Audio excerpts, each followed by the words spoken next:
Hi, Stevo again, and I was kind of thinking, thinking of, uh, I think a lot of people are kind of wondering who they would vote for, and I think it would be irresponsible for me to actually tell you who you should vote for.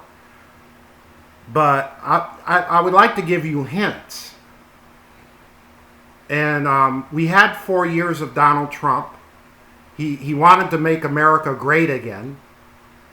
And you gotta, as a responsible American citizen, you gotta think to yourself, did Donald Trump make America great again? Did he make America great again compared to 2016? Now he had 4 years to do something.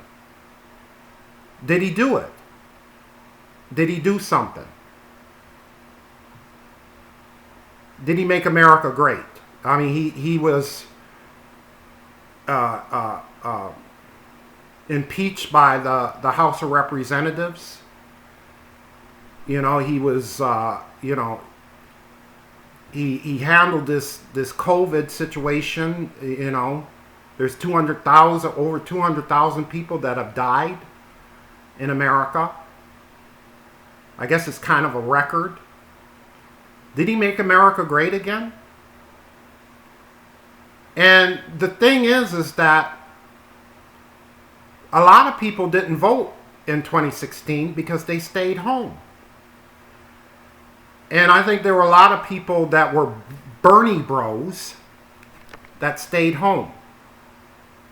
And I like Bernie Sanders a lot. I voted for him. I voted for him in January of this year. And I was very upset that he lost. But in 2016, when he lost the nomination for the Democratic Party, I don't recall Bernie Sanders saying, stay home. I don't remember that. I don't remember. If you're a Bernie bro, I don't remember Bernie Sanders saying, stay home. Bernie Sanders would never say that. He's a realist.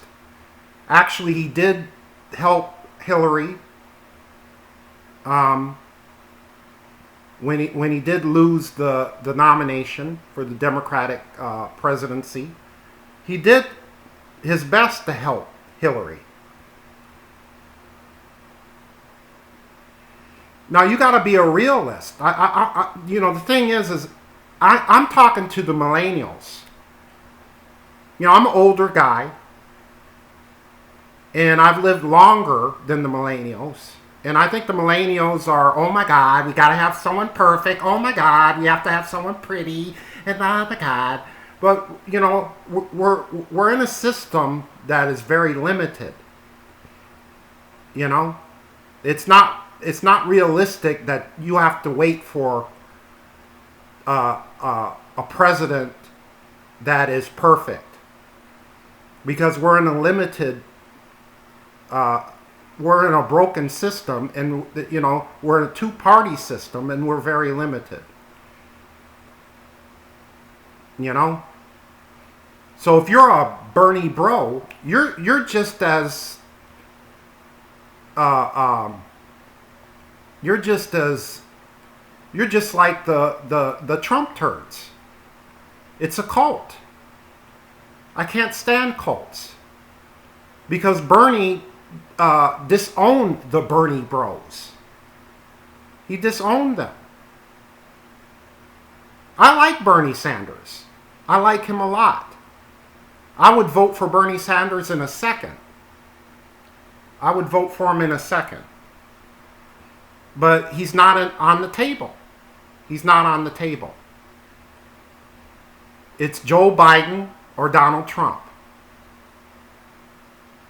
It's Joe Biden or Donald Trump. Donald Trump had 4 years. Now, did Donald Trump, in your personal point of view, did he meet your expectations as another 4 years as your president? Did he meet your expectations? Did he make America great again? It's not rocket science.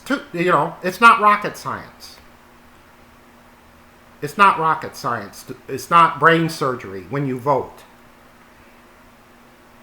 I think in the future, we can build coalitions, we can build more parties, but in the interim, we have a two-party system.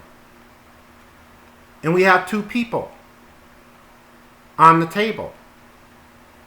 Donald John Trump or Joe Biden. I don't know his middle name. But I got to tell the millennials that, when you stayed home in 2016 because you were angry that Bernie Sanders lost the Democratic nomination, Bernie Sanders did not say don't vote. I don't recall Bernie Sanders saying stay home, don't vote. Because Bernie Sanders is not that type of person that would say that. Now, would you think that if Hillary Clinton was president now, that she would have handled the COVID situation better than Donald Trump? There are a lot of people that voted for Donald Trump in 2016. They voted for Obama twice in his 2 terms. And they regret voting for Trump. Because Trump was trying to be a liberal and trying to out-liberal Hillary. And people believed Trump, that he was a liberal. Is Trump a liberal? Is Trump a liberal? You think Trump is a liberal? He fooled you. He tried to out-liberal Hillary. And he in your eyes, since Bernie Sanders was off the table because he lost the nomination, the Democratic nomination, since we have a two-party system, people stayed home. People stayed home. And I think that Hillary has she has a problem with an unpopularity problem. She does have a lot of experience, but she's had a history of not being popular. People think she's a liar and this and that, but all politicians are liars. All politicians are liars. And Donald Trump's not a liar? So, I want people to vote. And I want the millennials to vote. But I don't want the millennials to have delusions that the 2 presidents that you pick have to be perfect. Have to be riding the white horse and, this president is perfect. It's a broken system we live in. And as a grown adult, you have to make decisions. And I think a lot of millennial people have never been taught to make decisions. I come from a different generation where I had to grow up real quick. And I had to make decisions real quick. And millennials, they were, they had parents that made decisions for them. And millennials grew up, became adults. They said, well, Bernie lost the nomination, I'll stay home. Bernie lost. And I like Bernie Sanders, again, but he's not on the table. He's not on the table right now. And Bernie did not say in 2016 to stay home. He didn't say that. I don't recall Bernie Sanders saying stay home. I don't recall that. And when you stayed home, Trump won. Trump won. He had 35% of his Trump turds.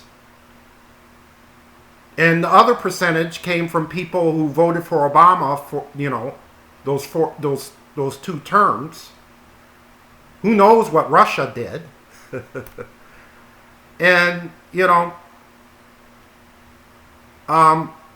the thing is that whoever you vote for, you know, if you're a political activist and you're going to vote for people in your state also, if you're a political activist, you got to think for yourself and say, well, who can I work with as a political activist? Can Joe Biden put together 2 progressive legislative laws in his 4 or 8 years as president? Can Trump do it? Since Trump doesn't want to work with Bernie Sanders, you know how Trump thinks of Bernie Sanders. You know how Trump thinks of AOC. You know how Trump thinks of Ilhan Omar, progressives. Can you trust Trump to work with progressive people to put together 2 legislative laws that benefit everybody, that benefit all people? Can you trust Trump? So it really is not rocket science. But I want to talk to the millennials and try to stop this bullshit and take responsibility and vote this year. And you know, I'm a Bernie bro dude, and I'm not going to vote for anyone unless it's Bernie dude. Well, Bernie's not on the table. I wish he was, but he's not on the table. And Bernie would not. I'm talking like Bernie's dead, but Bernie would not want that. And being a Bernie bro is the same thing as being a Trump turd. It's cultish. Stop being a Bernie bro. Because that's not Bernie's intention, to be a Bernie bro. You millennials. Vote, millennials. Take responsibility, millennials. You're a grown adult, millennials. It's a 2-party system, millennials. You know? And you got to vote for what you have. You got to vote for what you have. You know? So I'm trying to, I know it's you know, this is the most important time since 1968. I was born in 1968. This is the most important time to vote since 1968. And this ain't bullshit. You'll make up your mind and vote. You know, make up your mind and vote. And think of George Floyd when you vote. Think of Ruth Ginsburg when you vote. And hopefully, when you vote in the polls, or when you vote by mail, you'll make up your mind when you think of those 2 people. It's not rocket science, man. It's your duty to vote. It's your American responsibility to vote. And it's a 2-party system. You know? And it's your duty. And I'm speaking to the millennials. You know? Take responsibility. The responsibility that you didn't take in 2016. So this is a quick video, and I hope that you take that in consideration in November. And vote. Vote. Vote.